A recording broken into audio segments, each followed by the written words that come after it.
Hey guys, welcome back to JR14. I'm actually at my boy Jeff's house. Now, you don't know Jeff on the channel. Jeff's not usually on the channel a lot.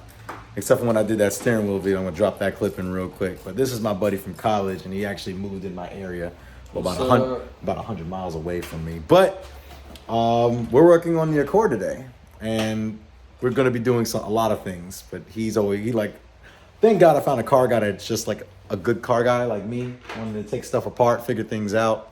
He got his garage and tool set here, so he's good to go. But without further ado, I'm gonna explain to you what's going on right now. So without further ado, let's get the video started.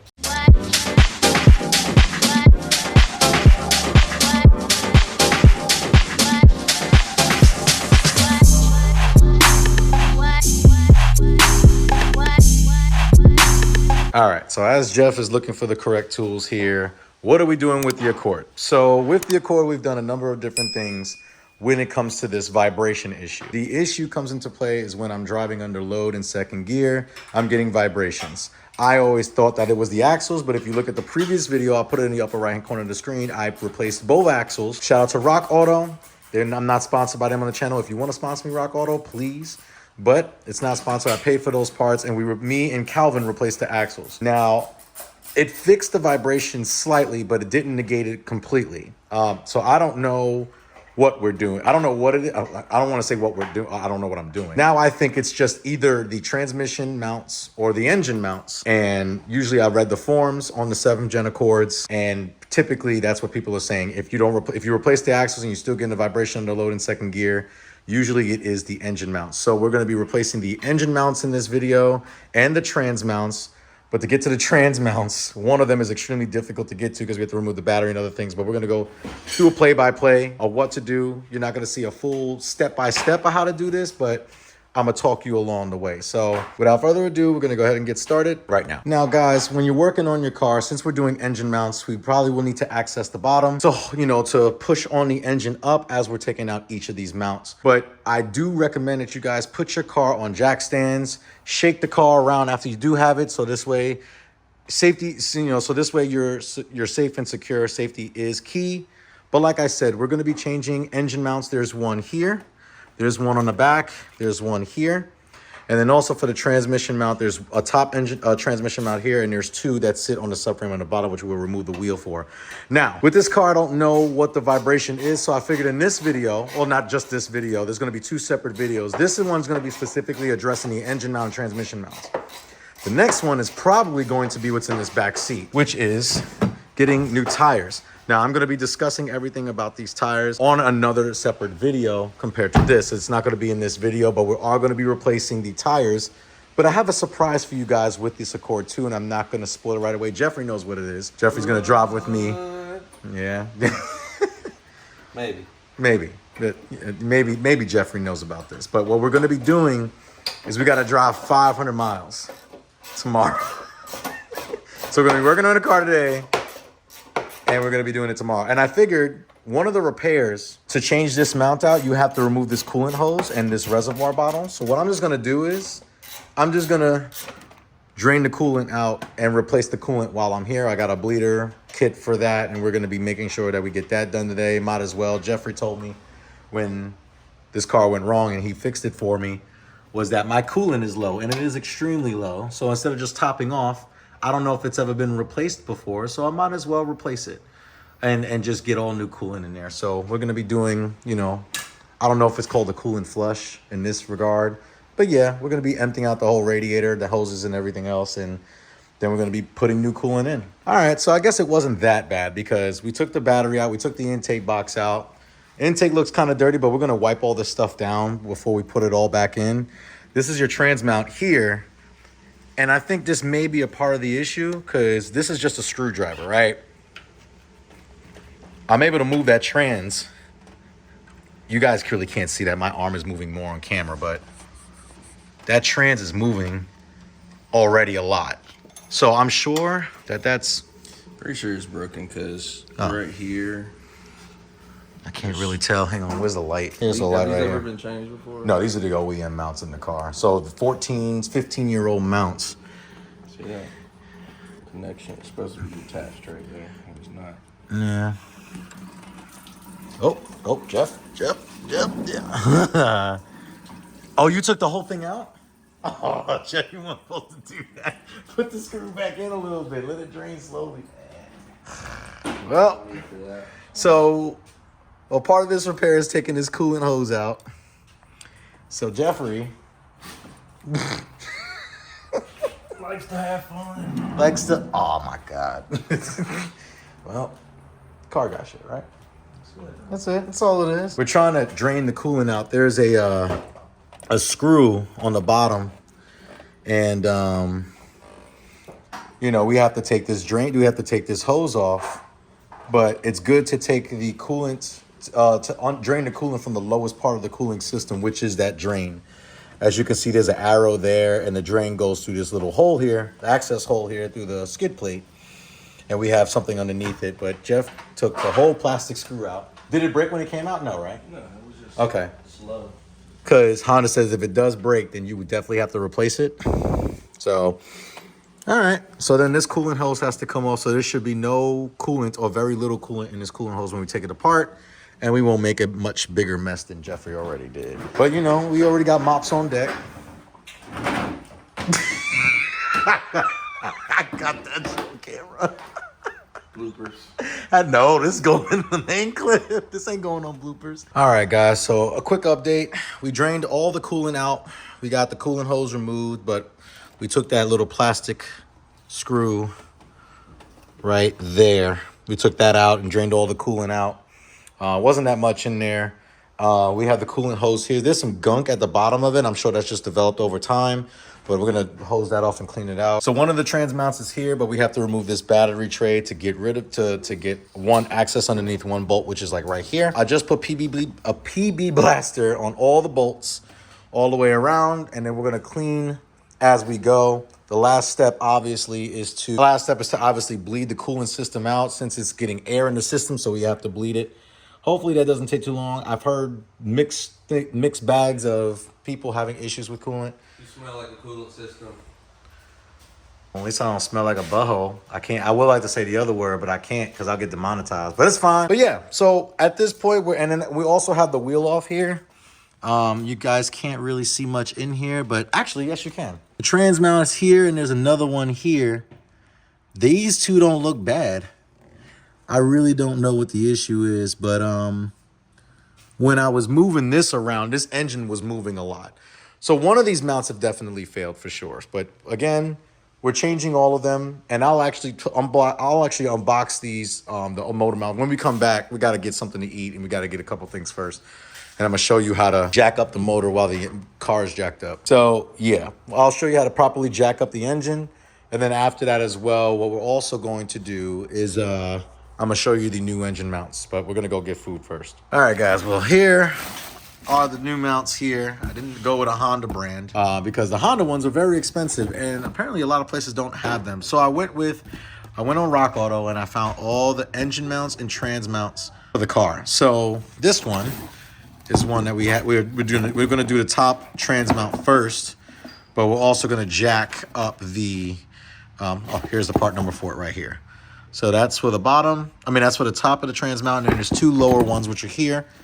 This is the passenger side engine mount, and this is the front engine mount, 9247, and then 9194 is the rear engine mounts.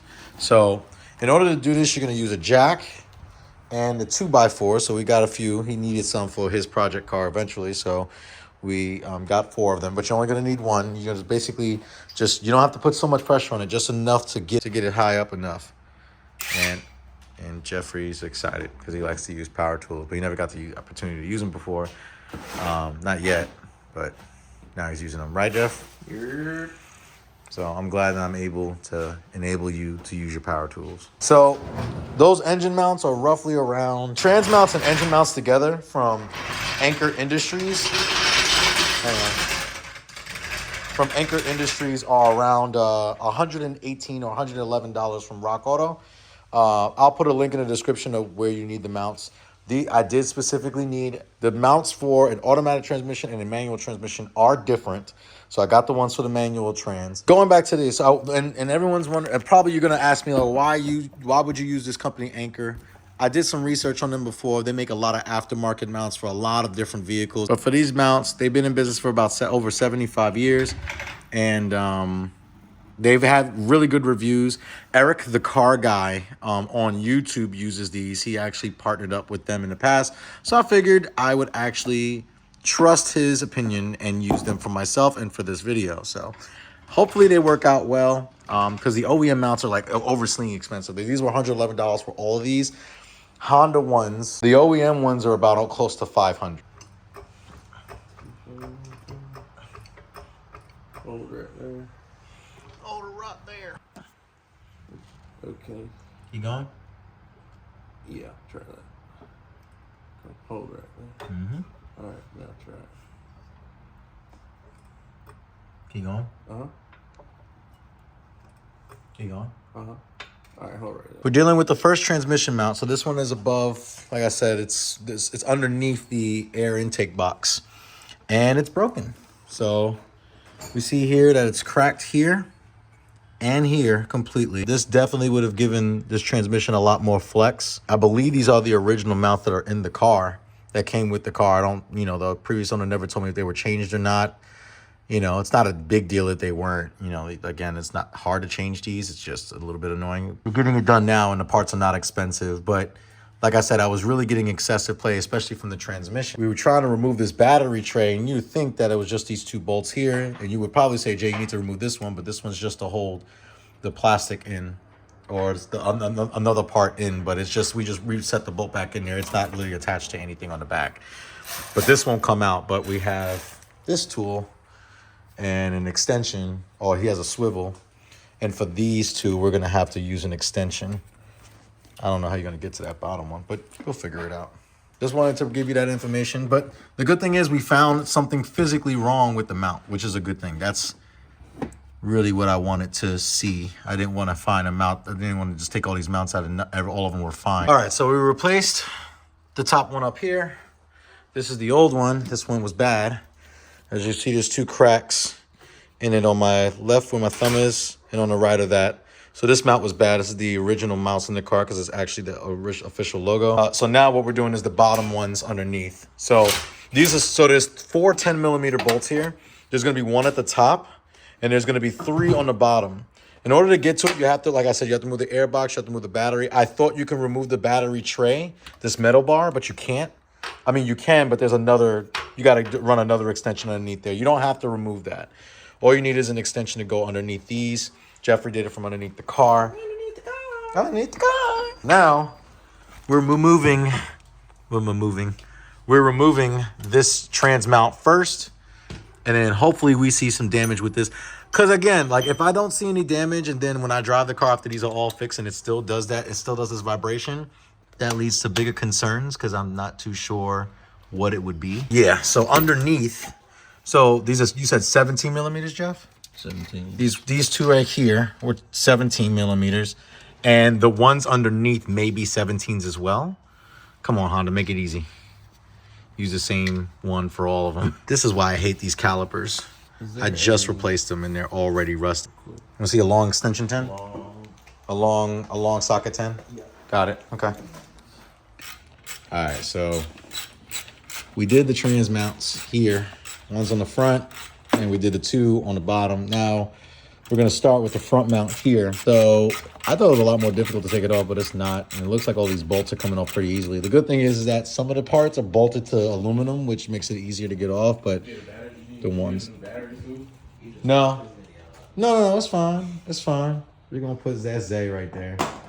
Look at him dropping his phone. Man, nervous. So we're going to take this mount out right here. I do believe either it's this mount or this mount that has failed completely, but we're going to figure it out in a minute, though. Just taking this off real quick. We treated everything down with PDB Blaster, and now we're just going ahead and taking them out. I think that is, what are these, 17s or 14s? 14s.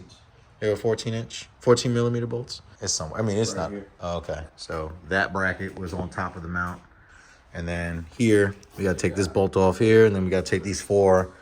It looks like these are also 14s or 12s. We'll figure those out. But then these are going to come out. We got the transmission. I mean, we got the engine mounted, jacked up to pry it up a little bit. All right, so quick update. We got 2 engine mounts. Oh, we're doing the second one now. Jeffrey hit me in the face with the first one on the floor. So we changed this mount. Obviously, this is the same OEM bracket that we used, but the mount is changed on the bottom. This is the old one right here. So come to find out that, so some Accords come with this dampening system with the vacuum port on the bottom. I just looked underneath mine, and mine just has the regular diaphragm underneath it. There's no access hole, the bladder. I mean, I'm gonna just put so mine has a port and it's solid plastic underneath, the new one. So what I'm gonna do is I'm just going to run the new one, because this obviously is crusty and old. And maybe the diaphragm in here kind of blew out. I don't know. The bladder inside, I have no idea. This is the back mount here. This one's a little bit more tough to get to. I mean, it doesn't look bad, but again, you can't really tell an engine mount from inside. It's probably internal. It's bad. It's probably got old It's got some scratch marks or some scratch marks. Some scratch mark. You know what I'm saying? Got some scratch marks. Yeah, some scratch mark, man. But the back one's a little bit more difficult. So I like the fact that both of these are the same style. So there's 2 for that bracket on the top and 4 that bolt up to the subframe and 1 that bolts up to the other bracket that bolts up to the actual block of the engine. The new one has the same thing. So again, you have a bracket that goes over here. There's an aluminum bracket. That thing has 1 bolt that goes through here. What was that, a 14 millimeter? And then these were 17 millimeters, and there's 4 17 millimeters on the bottom that bolted to the subframe. Same thing for the front. The last one that we got to do is the one on the side here. I really hope this fixes the vibration issue. So far, we can just say this. The one that we found that was broken was the trans mount, and I was getting a lot of vibration under acceleration from the transmission side. When I put the screwdriver in there, you guys saw, I don't know if you were able to see it, but I don't wanna be vibrating no more. special. When I put the screwdriver in here and I moved it back and forth, the trans did move, and then the engine did move too. So maybe something failed internally. These are the original mounts that came in the car. Yeah, so the mount on the back required a lot. It didn't require a lot. It's just in a weird spot. Again, there's not much room in here. If anyone was curious to see what K24 headers look like, stock headers, it's an interesting design compared to my D series that I had. I don't know if it was the same or not, but I never had a heat shield on the back of the one on the Civic. When we're putting stuff together, I don't know if it's because the engine's like misaligned a little bit due to the fact that we've been moving it around with a jack and, you know, jacking it up in certain areas. But, you know, some of the bolt holes won't completely. Jacking it up or jacking it up? Say it again for us one more time. No, you say it again. You did the whole. Are we jacking it up or jacking it up? So it's right here. The engine mount's right here, the new one. And we're putting all the bolts back in now. It should be good. Like I said, it requires taking off this bracket, but to get to this bracket, you have to take this heat shield off. That's 3 12 millimeter bolts.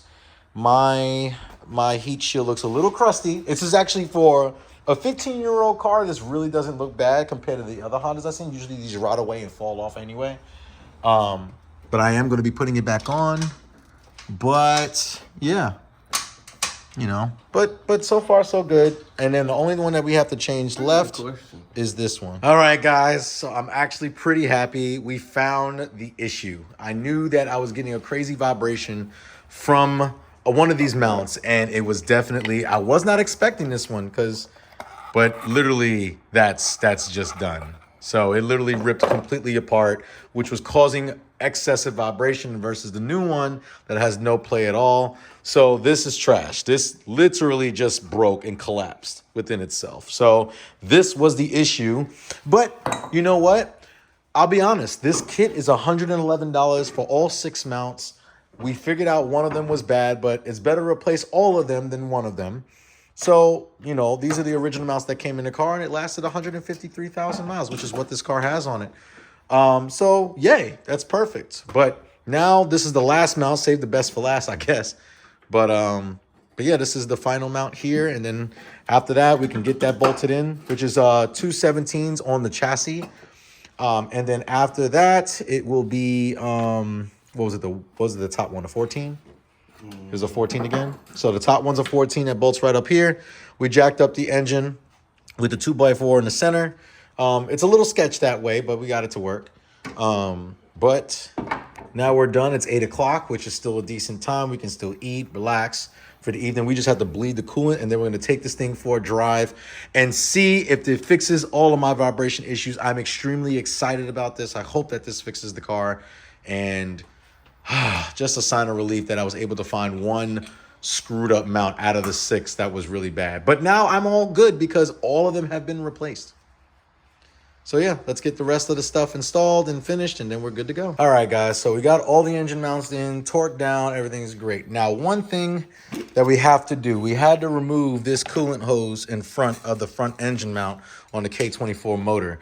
I would totally recommend, that what we did was we drained the coolant out here at the lowest part of the coolant system at the bottom of the radiator. And we also removed this hose, which dumped more coolant out as well. We emptied the reservoir. There was some stuff at the bottom of the reservoir, but we cleaned it up and we got it all looking good. Now, I totally recommend you guys getting this. This is very important. OEM Tools makes this. This is on Amazon. They sell, I think it's $17.99, and it comes with all these attachments as well. So what are those for? Basically, you have these different pieces here. You have your cap that goes here, your normal metal cap that goes here. Now, the good thing about this is that you have all these different attachments that you get the right cap to fit on here, and then the right insert to go on there, and then this cup goes on top of that. And then when you're done, you just, I'll just leave this here for a second so I can show you guys. See, that's not gonna go in, but this thing right here, you pull out and the coolant goes in the system, and then you fill it up to a certain point and you wait for it, it's gonna bubble like crazy. This process could really be an issue if you're not doing it correctly. So they give you, like I said, they give you for all makes and models, they give you all these different components here. And it actually may be the bigger one. And they give you all, like I said, they give you all these different sizes and fittings and adapters so that this can go in simply and easily. So the good thing is that if he doesn't know how to read the instructions, here, just, read these. Oh, okay. Be confident. But we're going to bleed the system now. This is pretty much like a fill bleeder. It pretty much brings this to the highest point, which you need the car flat to do this. You don't really have to, but it's recommended that you have the car flat. So now if the car is flat, all you got to do is pretty much put the coolant inside. It's at the highest point of the cooling system, and then gravity will take the rest of it down, and it'll bubble to get all the air bubbles out of the system. Now, once the air bubbles stop, you're done bleeding the system and you're good to go. You'll take this out, and then we'll open this guy up right here, and then we'll fill the rest of the coolant system up to the maximum line, which is the top one right here. Should be relatively simple. Hopefully it doesn't take us too long. We got to put the coolant in, and then once it starts showing in the reservoir, we have to turn the car on, let it run. And then once the fans kick on, we have to then turn on the heat at full blast inside the car. And that's because the fan's going to turn on. The fan turning on means the thermostat's going to kick open. And it's going to take more coolant inside once the thermostat's open and wash it through the system. And then once it stops bubbling, that's when we know to stop. So hopefully we can get this done and it'll work right. So, all right, guys. So now everything is finished with the installation of the engine mounts for the 2700 Accord. Very simple how to do it. What I would recommend is that you do it with a buddy. Use a jack to prop up the engine as you're doing it, as I showed you in the videos. I would say the most difficult one was the one in the rear, because I said there's, an engine mount on the side, there's one in the front, there's one in the rear. It's actually the one in the rear. And also the transmission mount on the top, because you have to remove the intake and the battery to get to it. But I would definitely say that besides that, very simple to do it, and it actually negated most of my vibration issues. Another issue was the coolant. I was actually surprised that the coolant, bleeding the coolant was such a difficult task. We were waiting for the fans to kick on, the thermostat to open. I've been driving the car for about a month, so I know the system is bled and everything's fine. No overheating issues or anything like that. There's no air in the system, but it took a little longer than expected to bleed. But I will put a link down in the description for the engine mounts, the bleeder system that I used, and all the tools used down below. I am an Amazon affiliate, so it does help out the channel. But again, guys, if you did like this video, make sure that you give it a thumbs up. Also, make sure that you like, share, and subscribe to JR14. Guys, always remember that cars are a lifestyle. But wait, remember, this is part 1 of negating the vibration issues. We're going to go to part 2 in the next video. Click in the upper right-hand corner to see that one, or look at the end card here. But hope you guys have a good day and take care.